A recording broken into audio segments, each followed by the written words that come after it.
నెల్లూరు జిల్లా కందుకూరు పట్టణంలో డిఎస్సి పరీక్ష ద్వారా ఉపాధ్యాయ పోస్టులకు ఎంపికైన సచివాలయ ఉద్యోగులను ఎమ్మెల్యే ఇంటూరి నాగేశ్వరరావు ఘనంగా సన్మానించారు. ఈ సన్మాన కార్యక్రమంలో మాట్లాడుతూ ముఖ్యమంత్రి నారా చంద్రబాబు నాయుడు నిరుద్యోగుల కోసం మెగా డిఎస్సి నిర్వహించి 16,345 పోస్టులను భర్తీ చేశారని తెలిపారు. గత ప్రభుత్వం జాబ్ క్యాలెండర్ల ప్రకటనలతో నిరుద్యోగులను మోసం చేసిందని, కూటమి ప్రభుత్వంలో విద్యాశాఖ మంత్రి నారా లోకేష్ కృషితో పారదర్శకంగా ఉద్యోగ అవకాశాలు కల్పించబడ్డాయని ఆయన వివరించారు. ఎంపికైన ఉపాధ్యాయులు అంకిత భావంతో పనిచేసి పిల్లలకు నాణ్యమైన విద్యను అందించారని ఆయన సూచించారు. ఈ కార్యక్రమంలో కమిషనర్ అనుష, మున్సిపల్ సిబ్బంది, సచివాలయ సిబ్బంది పాల్గొన్నారు.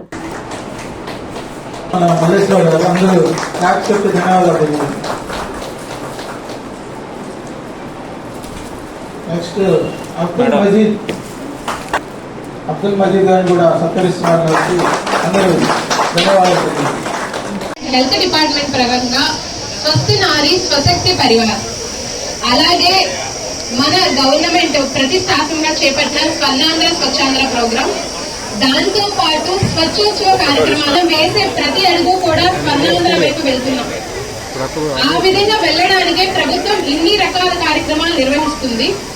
ముందుగా ఈ కార్యక్రమాన్ని విచ్చేసి ఉన్న మన గౌరవ హెల్త్ పరంగా 17వ తారీఖు నుంచి 2వ తారీఖు వరకు స్వస్తి నారీ మహిళల కోసం ప్రత్యేకంగా హెల్త్ క్యాంపులు కండక్ట్ చేయబడుతున్నాయి. మన టౌన్ పరిధిలో ఏరియా హాస్పిటల్ కాకుండా యూపీహెచ్సి 2 ఉన్నాయి, ఒకటి ఇక్కడ, ఇంకొకటి జనార్దన కాలనీలో. సో 17వ తారీఖు నుంచి 2వ తారీఖు లోపు ఫ్రీగా మీరు వచ్చి డిఫరెంట్ రకాల టెస్టులు చేయించుకోవచ్చు. ఈ రోజు ఇక్కడ మనకి జనరల్ ఫిజిషియన్ గారు వచ్చారు, నార్మల్ జనరల్ డాక్టర్స్ ఉన్నారు.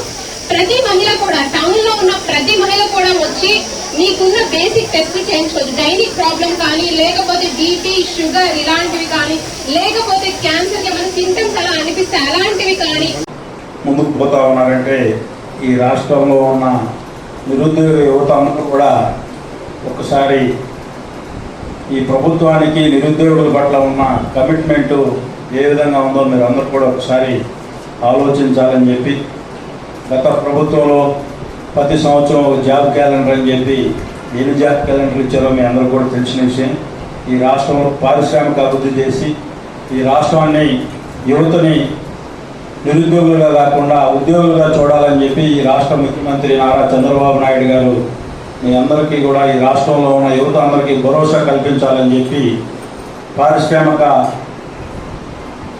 పరంగా ఈ రాష్ట్రాన్ని ముందుకు తీసుకోమని అనేక ప్రయత్నాలు చేస్తూ ఉన్నారు. దానిలో భాగంగా మన నియోజకవర్గంలో కూడా రాబోయే రోజుల్లో పారిశ్రామికంగా ఏ విధంగా ముందుకు పోతా ఉందో, రామాయపట్నం పోర్టు, అలాగే పీసీఎల్ పరిశ్రమ కానీ, అలాగే ఇండస్ట్రియల్ పరిశ్రమ మన ప్రాంతానికి వస్తే, మన ప్రాంతంలో ఈరోజు సుమారు 30,000 నుంచి 40,000 మంది మన గ్రామాలు వదిలిపెట్టి బతుకుదేరు కోసం హైదరాబాద్ పోతున్నారు, చెన్నై పోతున్నారు, బెంగళూరు పోతున్నారు.